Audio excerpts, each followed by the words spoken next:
Science Out Loud. Every day we rely on a substance that's harder than iron or steel, our teeth.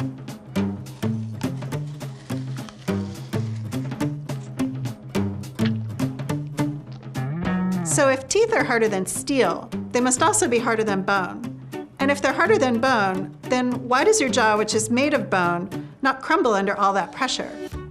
There's a bit of tissue called the periodontal ligament, or PDL, around your teeth under your gums.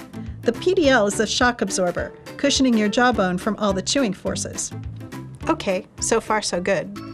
But what if your teeth come in all funky? Sure, it looks kind of goofy, but that's not the only reason that somebody might want to fix it. Funky teeth can interfere with the way you talk and the way you eat. So how do we fix this?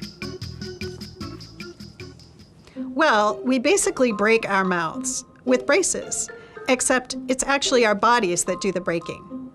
The PDL has these cells called mechanoreceptors, and when these cells detect a force on your teeth that's too big, like if you accidentally bite into your fork, they signal the brain to stop biting down before you hurt yourself. Braces tether your teeth, pulling them together or pushing them apart. Either way, they're applying a steady force to your teeth.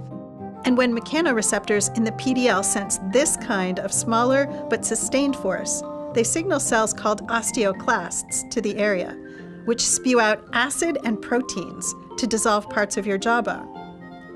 Then the mechanoreceptors signal osteoblasts to come, and those cells deposit minerals that make bone. Osteoblasts rebuild the jawbone in a new shape that lets the PDL hold teeth in the new position.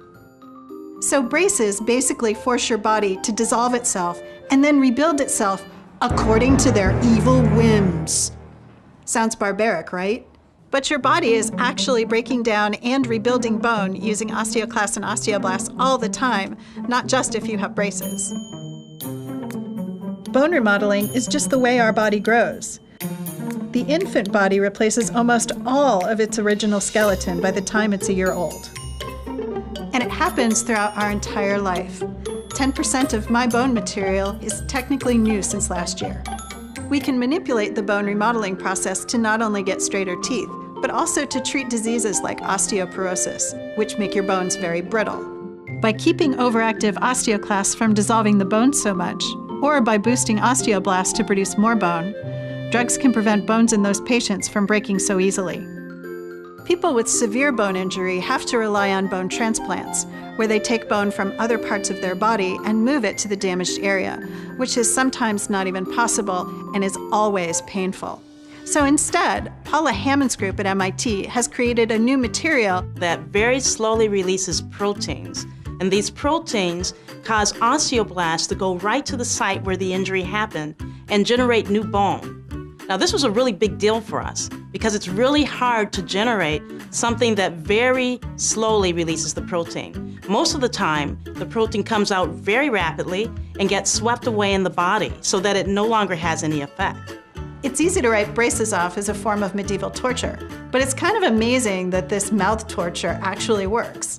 And the technology that makes it possible is not just in your braces, it's in your bones. Hi, my name is Andrea, and thank you for watching this episode of Science Out Loud.